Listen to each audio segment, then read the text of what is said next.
Hey YouTube, it's me. Let's talk for a second. I was thinking to myself, it's 2023 for at least a little while longer, and I've got this video essay that either is coming out or just came out, depending on when you're watching this.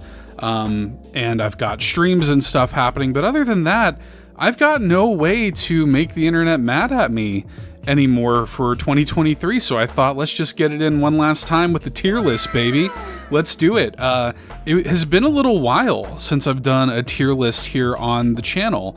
I'd done these in the past, like forever ago. Like, it was rough, like years and years ago, 2+ years ago, I did one for this. We're going to be ranking the Zelda series today. So I did that. I've also done every Nintendo console and every Nintendo franchise, I think, on this channel. But it's been a long time, and, many games have come out in that period of time, in the passing of years, and I feel like we should reevaluate. I think we should always reevaluate the way we feel about art as time passes, especially when, these franchises have new entries in them. And again, today we're doing Zelda. Brand new game came out this year. It felt like a good time to talk about where everything in the Zelda franchise stands with me in a post Tears of the Kingdom world. So a really good chance to reevaluate here, and just thought it'd be a fun little tier list to go through. And hey, maybe you agree with me, maybe you disagree with me, we can yell about it in the comments, I guess, and we'll figure it out. It'll be fine.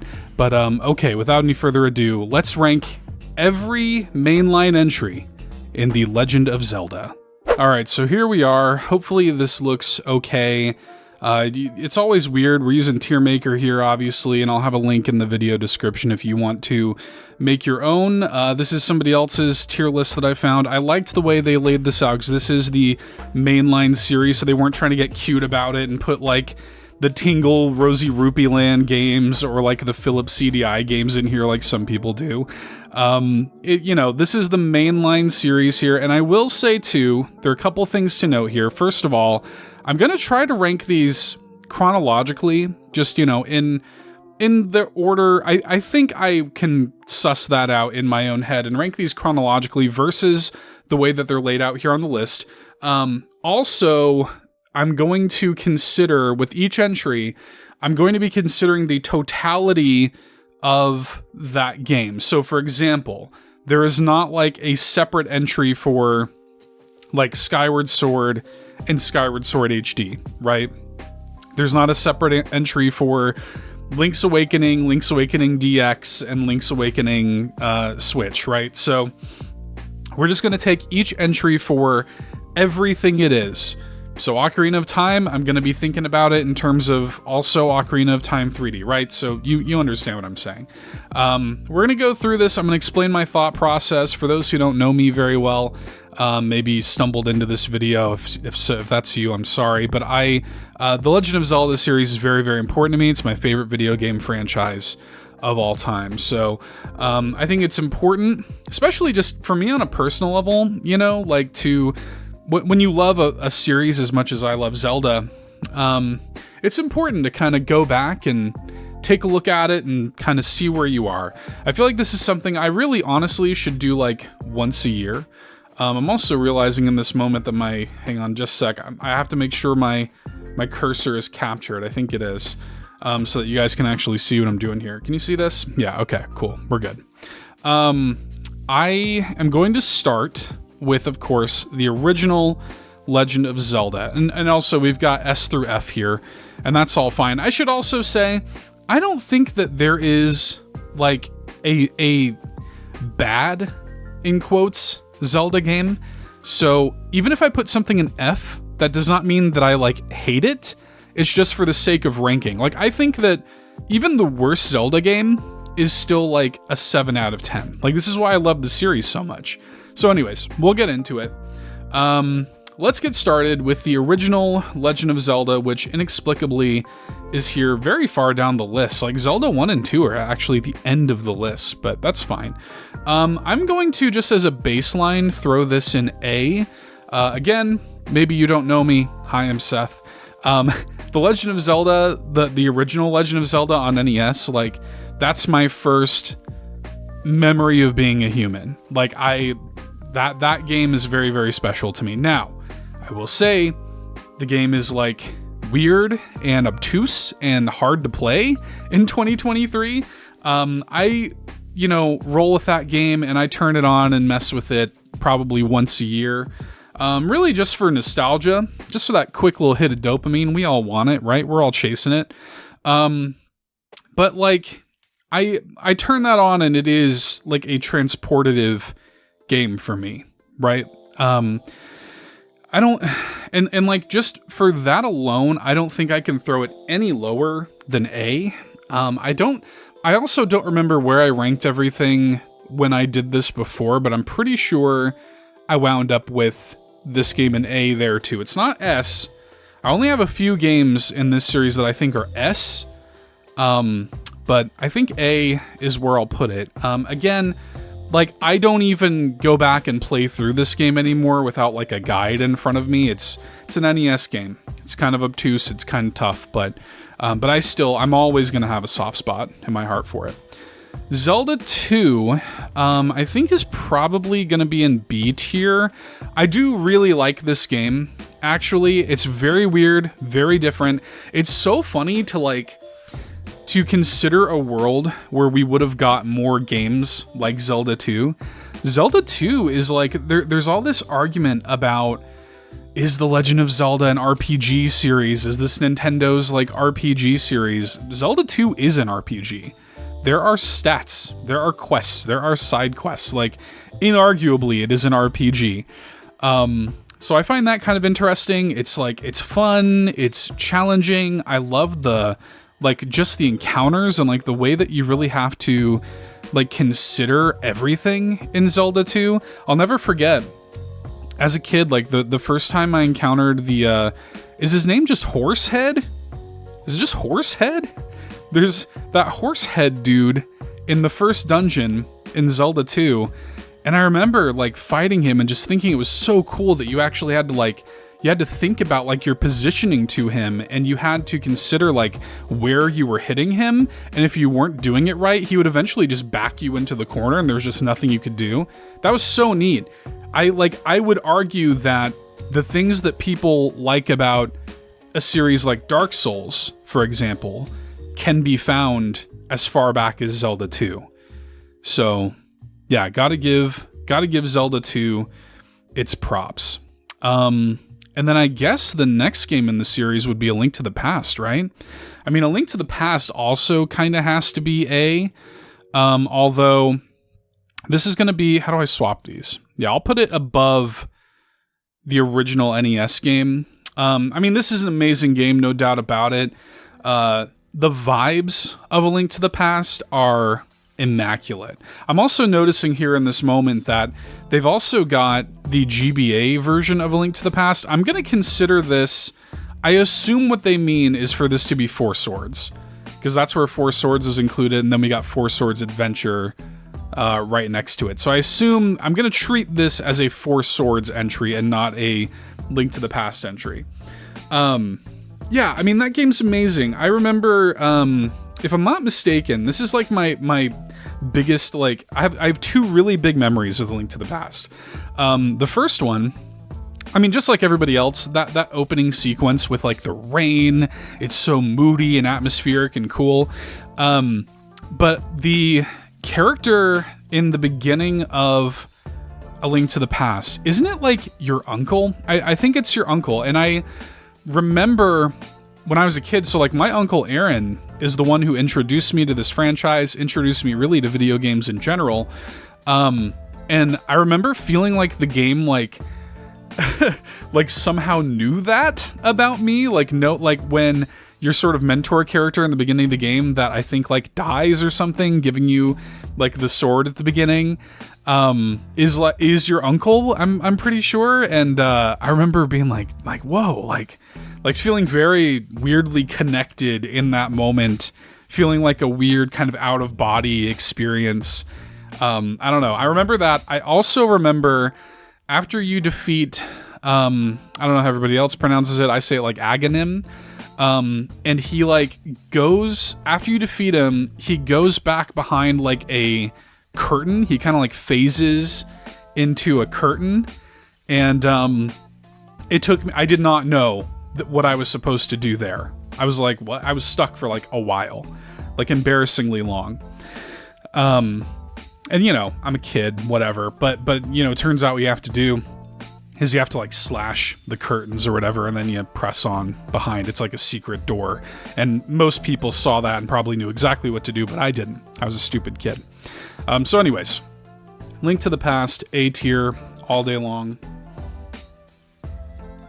After this, I guess it would be Link's Awakening, right? Because Link's Awakening was like the design idea behind Link's Awakening was basically, can we get a Link to the Past on Game Boy at the time? And they've got, if I'm not mistaken, I'm just looking over it again here, I think this list has got, the Link's Awakening on this list is DX specifically, and I understand why they did it. A lot of good additions. It is kind of the like definitive version of the original Link's Awakening, so I get it. But I'm also going to consider, again, the totality. So when I'm ranking this, I'm also going to consider it as if I were thinking of the Switch version too. With all of this in mind, I don't know. This is always a weird one for me because I think that ultimately, and this is going to really boil down to what you come into Zelda wanting to get out of Zelda, right? For me, it is like stories, human experiences. Like I love like puzzles and dungeons and combat and you know, and stuff like this as much as the next guy, but I'm really here for like vibes and characters and music. That Kazumi Totaka soundtrack in Link's Awakening is stellar still to this day. Sword Search from Link's Awakening is still like, what a song, dude. Do do do do do do do do. We're gonna put that in A, and we're gonna put it at the top of A. I'm sorry. I know that's probably going to upset some people. I will make you mad many times, I'm sure. But yeah, Link's Awakening, it does have flaws, you know, but I also kind of like that it is a very like bite-sized Zelda game. And I remember when this came out, like it really did feel like I had a little world in my pocket. You know, there were a couple games that really kind of made me feel like that. It was this. It was when I got the GBA, and it was games like WarioWare, the original, and Golden Sun.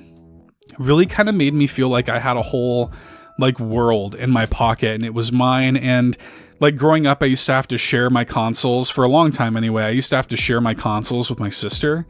So like Game Boy and Game Boy Advance felt very special to me because they were mine. I didn't have to share them, right?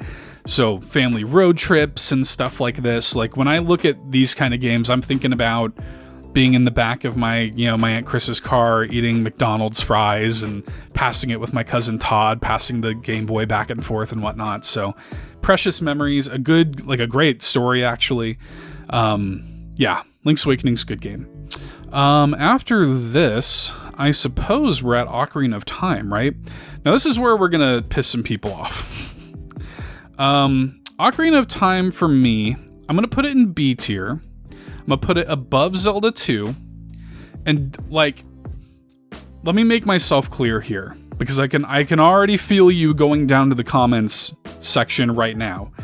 Let me make myself absolutely clear. This is objectively one of the most iconic and important games of all time, right? But I'm not making a tier list to be objective. I'm not making a tier list to talk about the place in history, blah, blah, blah. I'm making a tier list based on me and what these games mean to me and what they mean to me in this moment here in December of 2023. That's it.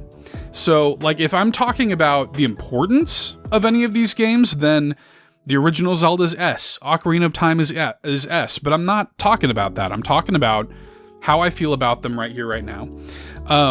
And I do love this game still.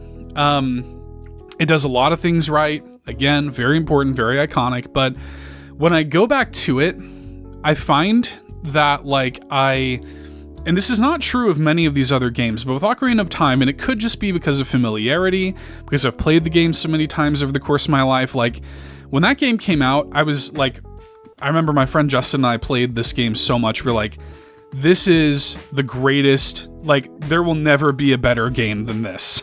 Like, this is peak. Now, we would say that again about 500 other times, like when Final Fantasy 7 and 10 and stuff like that, but, you know, like, at that time, like, Ocarina of Time, it's like peak. Like, this is peak Zelda, this is peak video games, nothing will ever be better than this. And now, when I replay it, I'll kind of do, like, up through, like, the child Link stuff, and then once I get to, like, adult Link, I kind of taper off a little bit, and eventually I just kind of put it away.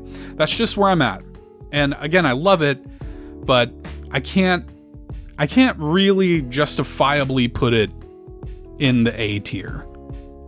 Sorry. Now, the next game is a very interesting one for me, is Majora's Mask. This one's S tier. Depending on the day you ask me, and I say this all the time, Majora's Mask might be my favorite game of all time. And when I was a kid, I hated it. When I was a kid, I thought it was awful. When Majora's Mask 3D came out, it came out, first of all, an important time in my life. I've talked about it plenty of times on various podcasts, so I won't get into it here. But it really kind of, like, shifted my perspective on life in a time of my life when I really need it. I talked about this a little bit on one of my shows, Keep Nintendo Weird. I talked about it in great detail in my friend Bill Tucker's podcast, Gamer Looks at 40. So if you look up either of those podcasts, you can hear me talk about it in more detail. But Majora's Mask 3D in particular really changed my life. I don't know if I would be here right now talking to you, making this tier list, if it were not for that game. So yeah, like, again, if you ask me, you know, what's your favorite game of all time, Seth? It's either that or Jet Set Radio Future. It's a coin toss. They're both my favorite game of all time. But yeah, so Majora's Mask was always going to be the easy S tier here. Simple as that. What's next? Do we get into the Capcom games, I guess, next? Right? So it would be the Oracle games, Ages, and Seasons. Now, this is an interesting one, these two games, right? I actually dabbled with these a little bit earlier this year. Friend of mine does a games club and a podcast called Critical Diversions, where we talked about these games as well earlier this year. Many people were playing them for the first time. I sort of revisited them a little bit. I didn't beat either one of them, but I went in there and kind of futzed around because these games are on NSO now. And I like them still, but I have a lot of nostalgia for them, but I think they're both going to be B tier, and I think they're both going to be, like, low B tier by my estimate. I don't know where I ranked these, like, in my past tier list, but I think that's where I'm going to put them today. Yeah, that feels right. It might even be high C, to be honest. I don't know. We'll take one last pass over all of this as we get deeper in, but yeah, you know what? Just for differentiation, let's do that for right now. I really enjoy these games, and I do, like, Ages was the one that I played when I was a kid first anyways. Like, I didn't even know about linking the two games or that there were differences. Like, when I was a kid, I thought that this was just like Pokemon Red and Blue. And I had Pokemon Blue, so I got the Blue Zelda, right? I didn't know they were different. So later, I would go and play Seasons, but I've always got a little bit of an edge towards Ages. Ages, for those who don't know, is meant to be the more, like, puzzle-centric one, and Seasons is meant to be the more action-centric one. And going back, I actually think that Seasons might have a little bit of a better flow to it, but Ages gets the, again, just slight nostalgia edge here for me. Yeah, I think we're going to rock him in C.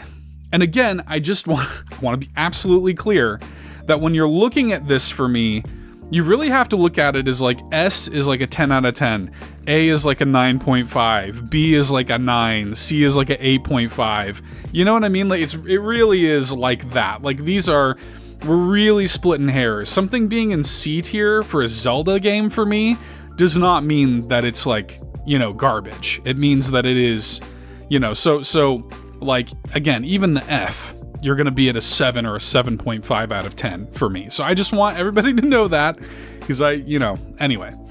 Moving along. So that would leave, Minish Cap, I guess, would be next. I could be slightly off on, maybe Four Swords came out somewhere around here, but we're going to do Minish Cap next. I'm going to put Minish Cap in C also, but I'm going to put it at the top of C, maybe low B. I have not fully replayed Minish Cap, but I love the vibes of Minish Cap. That game is still so gorgeous. Like, some of the best pixel art still to this day is in Minish Cap. I think this is also the directorial debut of Hidemaru Fujibayashi, who would go on to, he's now like the Zelda director. I think Minish Cap might have been his first one. I think he worked on all of these in some way, but I think he directed Minish Cap. Is that right? I guess I could do a quick goog here on the side for Minish Cap. The Legend of Zelda Minish Cap. Was it Fujibayashi? Am I right about that? It was. Crushed it. Yeah, so I like that game a lot. We'll put it in low B. We'll put it in low B for right now. Okay. So I guess next, this kind of leaves us with Four Swords and Four Swords Adventures, right? These games are not different enough. And I'll be honest too, I never really had the opportunity to play these games as intended. So I'm going to put these in D. Like, I remember playing these with my cousins maybe like twice. I just don't have all that much experience with them. I might even have to put, for that reason, I might even have to put them in F or something. Like, this is a weird one for me because I feel like the last time I did this tier list, I feel like I was trying to think of these objectively a little bit more than I am now. Like, I've played these and enjoy them, and like, in terms of objective quality, these are good games, but like, I just don't have the same attachment to Four Swords as even Triforce Heroes. Like, even Triforce Heroes, I at least played that more recently. I played it with my cousin and my wife, and like had a really good time actually with that game. I can't really say that I feel any major attachment to Four Swords or Four Swords Adventure. So this isn't me saying that they're a bad game. This is me putting them here just because of my personal feelings towards them. Okay? All right. Still, I'm not saying that these are the worst Zelda games. Okay, so next would be Wind Waker. Wind Waker's an S tier for me, although I would almost consider... I'm not going to, but I would almost consider it a high A. Like, if they're... Like, this will probably be at the bottom of my S tier, but it's still going to be S tier. I love this game. This game is very, very special to me. It means a lot to me. It came out, in the height of my sort of teen angst. It's got this great sort of like... narrative about, and really most of these games have a great narrative about like being a kid and growing up, but Wind Waker in particular, I think really captures that. And I also think that Wind Waker, I think it like has something to say about like generational curses and like breaking tradition and letting go of the past and stuff like that. Like, Ganon in that game is still probably my favorite representation of Ganon. I love how Ganon represents kind of the old world and how he doesn't want to let go of the old ways, and you sort of represent the new, world and embracing, even though it is worse because of the people that came before, still embracing the new world for what it is. I don't know, I really like that. The only reason that it gives me pause is because I do think that these are weak dungeons. I talked about this recently and I got a little flack for it. I do think Wind Waker has some weak dungeons, but like, I mean, yeah, like the story, the characters, the art, the music, it's all S tier. So I still feel good about it in S. Like I said, I think it's going to wind up being, like low S, but it's still S. Okay, after Wind Waker would be what? Probably the DS games, I guess. Twilight Princess come before or after the DS games? I guess it would have been like right around the same time. Maybe Twilight Princess came out like maybe a little before. Let's just hit Twilight Princess. I'm gonna put Twilight Princess in B, I guess below Ocarina of Time. I feel like Twilight Princess and I have really, this is the one that I actually most want to replay. I have not replayed Twilight Princess in a long time. I own it on Wii U, Wii, and GameCube, and I just have not played it in a while. And I'm kind of holding out hope that they are going to wind up doing the Wind Waker and Twilight Princess like Switch ports, maybe at some point in 2024. I think it would make sense for them to do that. I hope they do. And to be honest, like if and when they do that, I'm probably going to reach for Twilight Princess first, like before I even replay Wind Waker. As much as I love Wind Waker, I am most curious to see where I'm going to fall with Twilight Princess, because I suspect that I might actually like Twilight Princess more as an adult than I did, whenever I last replayed it. Because even when it came out on Wii U, I did not do a full replay. Like, I futzed around with it, but, I probably have not, like, fully replayed Twilight Princess in, at least a decade. So, I think about this, well, yeah, it's gotta have been at least a decade since I've fully replayed it. So I'd be very curious to see how I feel about this kind of as a man in his mid-30s.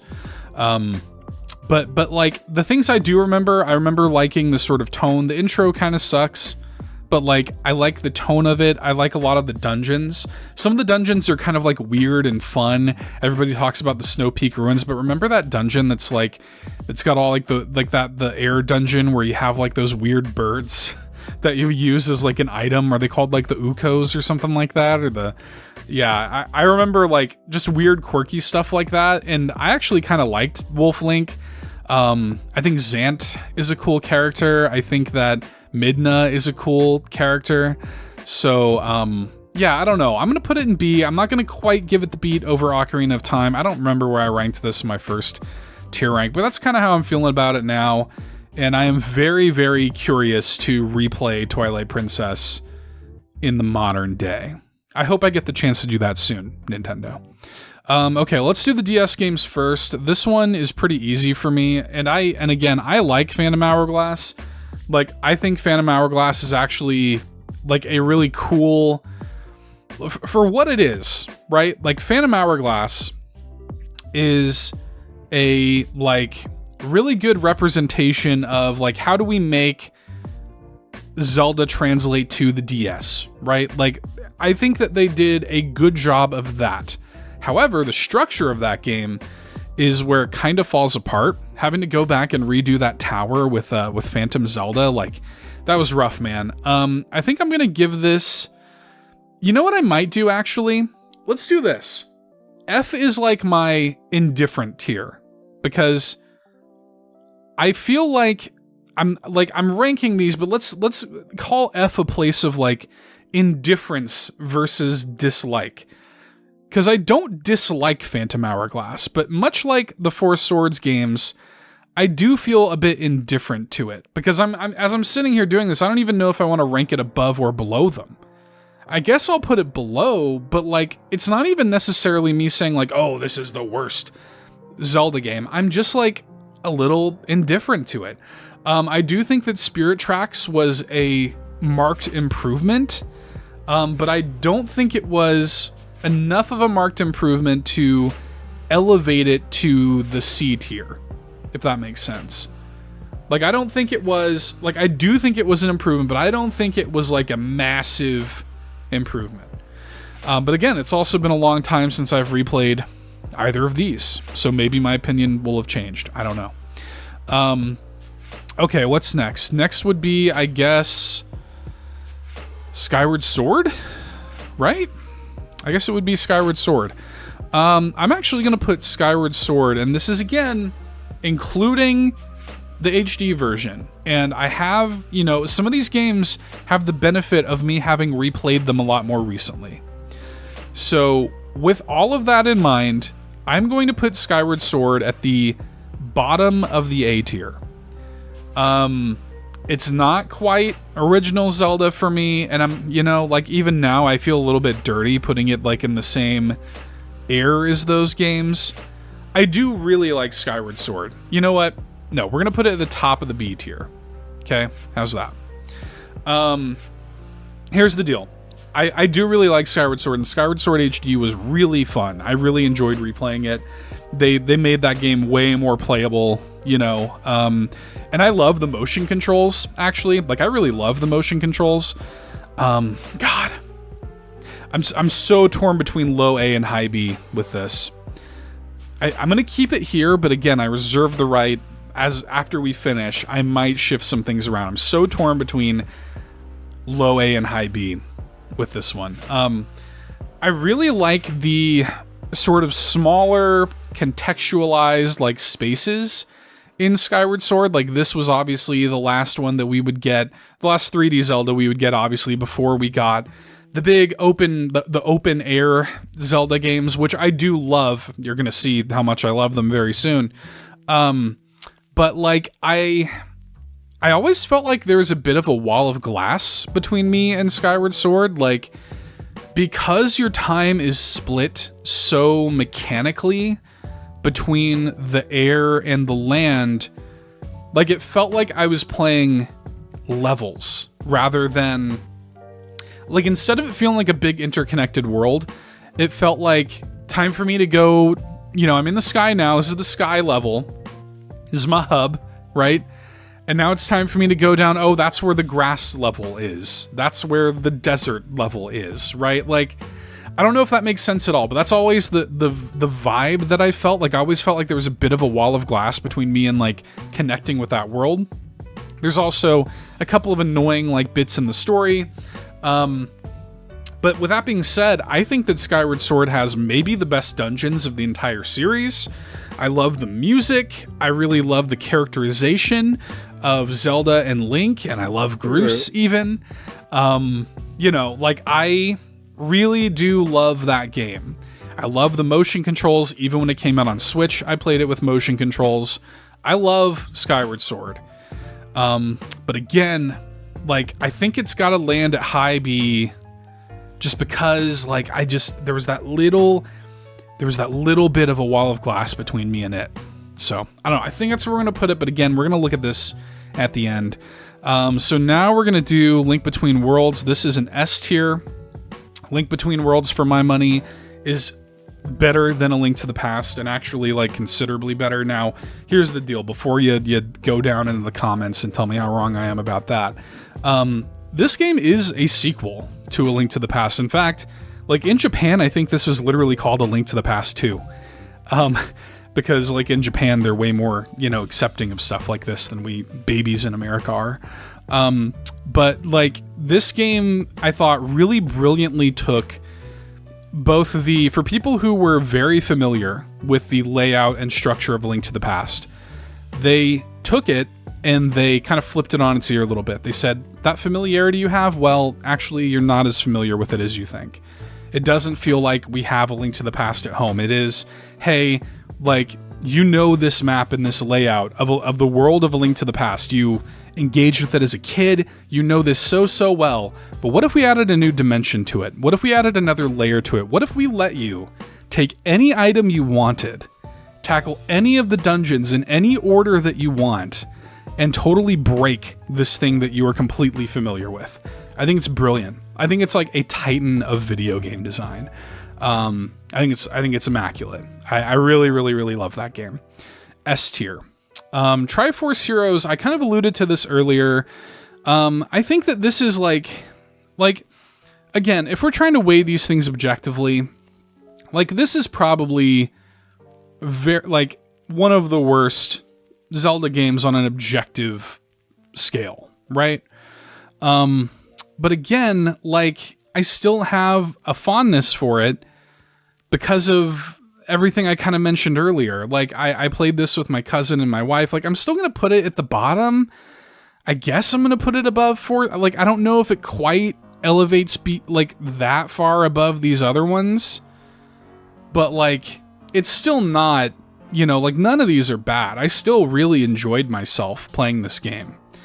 So, yeah, that leaves us at this moment with Breath of the Wild and Tears of the Kingdom. Now, before Tears of the Kingdom came out, I haven't gone back and rewatched my my last tier list video with this, but pretty sure I had Breath of the Wild in S tier then, and I think that was true then. In this moment now, I think what has to happen, and I think we're just going to 1-2 punch these and then talk about it, because they are intrinsically linked. I mean, one is a sequel to the other, right? And as you can see, that hasn't happened that many times on this list. It's actually kind of remarkable that the Zelda series has so few, like, direct sequels like that. Tears of the Kingdom is S tier for me, and it's just below Majora's Mask, and Breath of the Wild is going to be at the top of my A tier. Did that break everything? No, it still looks good. And here's why. Tears of the Kingdom, when it came out earlier this year, and I really, you know, I love the game. It's very, very special to me. I get into a lot of the reasons why. I've talked about it ad nauseum on various podcasts that I'm a part of. We're at the end of the year, so I'm going to be doing a lot of, like, Game of the Year stuff on various podcasts between my work with Carpool Gaming here at All In, you know, other Game of the Year podcasts and stuff. You're going to hear me talk about Tears of the Kingdom a lot, and a lot of why I think it's so special and immaculate and well done and well made. Like, I think that this is the most technically impressive video game Nintendo has ever made. Like, I was going back and, like, sort of revisiting it and refamiliarizing myself with Tears of the Kingdom and its world, like, just in the past month or so. And it was so striking to me, like, even playing some of these other incredible games that have come out this year. Like, don't get me wrong, guys. Baldur's Gate 3 is an immaculate game. It's so cool, so well made, so many options, so much hard work and clear love and passion in it. The characters, the story, the way it really, like, captures the experience of D&D, but, like, you can see the seams, right? Like, there's bugs. There is, like, some jank to it. And, like, you at no point forget that you're playing a video game.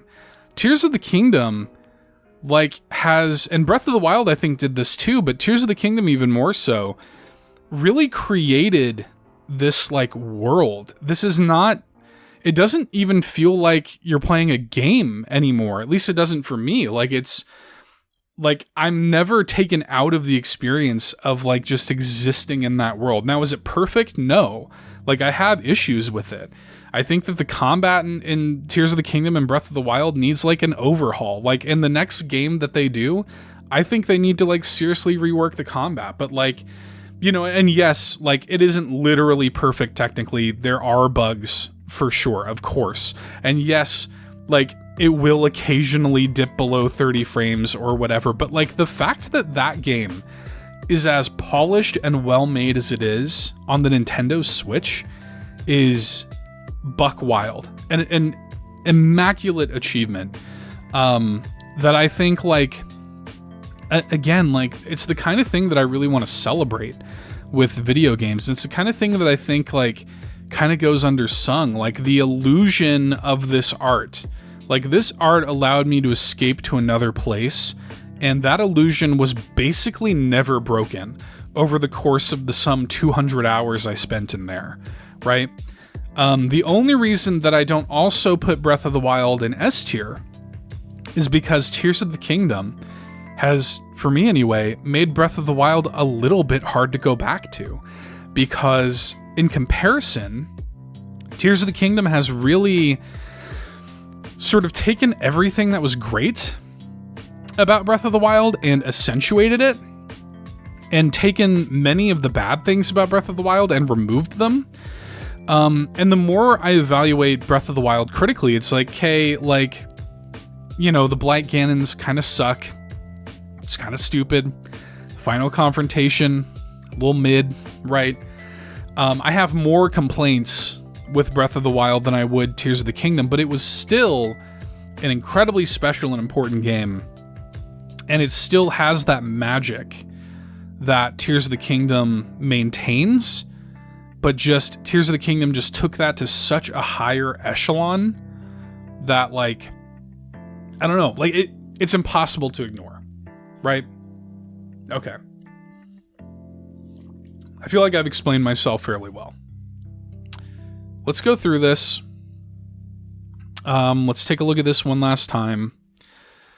Okay. I feel really strong about my S. Majora's Mask #1, Tears of the Kingdom, Link Between Worlds, and Wind Waker. Feels very, very good. And then, yeah, Breath of the Wild, Link's Awakening, Link to the Past, Original Zelda. Feels good. I still find myself flip-flopping between if Skyward Sword's a low A or a high B. I'm gonna keep it in B. Looking at my B, though, I'm feeling like maybe I should drop Minish Cap to be more in line with these games. Because, like, a lot of the stuff that I look at, I'm like how much better does an experience have to be to, like, jump it into another tier?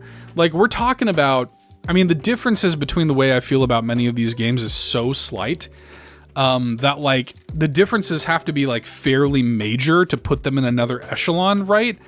And so, like, I kind of feel like the Capcom games sort of can exist in their own little bubble right there in the middle in my mind. And also, I mean, like, now that I'm looking at it, it's like C for Capcom, right? And I'm fine with that. Like, again, these are all excellent games. I mean, these are all like 8s out of 10, right? And then, yeah, like, so I feel pretty solid about that. I feel like this could be the kind of thing where, again, maybe this is like the 2023 edition of this list, and in 2024, maybe I do it again after they've re-released some other stuff. This is also not accounting for spin-offs and stuff, obviously, but I think that feels okay to me. Spirit Tracks being in D, because I do think that Spirit Tracks, like, is a step above these. Like, F, again, is the sort of indifference tier, and, like, now that I look at it, like, I don't know that I am indifferent about Triforce Heroes. Like, maybe I do put Triforce Heroes in D. I feel like I've been the most conflicted about where I place the lower tier games. I think that's what I'm kind of noticing in this moment is, like, I'm actually the most conflicted about where I'm putting the things that are lower on my list. Yeah, because, like, I mean, I haven't replayed Spirit Tracks in a while. I haven't played many of these games in a while, but I feel like F is going to be sort of like, F is like the indifference tier. I don't know that I can say that I'm indifferent about Triforce Heroes. Like, even though I don't think that Spirit Tracks or Triforce Heroes are, like, an insane leap above Four Swords or Phantom Hourglass, respectively, like, I don't feel indifferent about it. I do have an opinion on both of them more than I do about the others. So I feel good about this. I think this is solid. I think I feel okay with this. Again, this is all just my opinion. You're going to have your opinion too. You can let me know in the comments below how wrong and bad my list is. Maybe we have agreements, maybe we have disagreements. That's all fine. But hopefully you can at least, after watching this, understand where I'm coming from, if nothing else. So, again, I hope you have a happy holiday, a happy new year. I'm looking forward to the new year in Nintendo, in The Legend of Zelda. I'm really hopeful that we get Twilight Princess and Wind Waker on Switch in the new year. We'll see what 2024 has in store for us. We'll see if they give us a reason to revisit this tier list in 2024. But for the 2023 edition of me, Seth Sturgill, all in, ranking The Legend of Zelda series, I think this is where it's going to be for right now. I reserve the right to revisit it in the future. I'm sure I will. But, yeah, we will see you in the next one. Bye, everybody.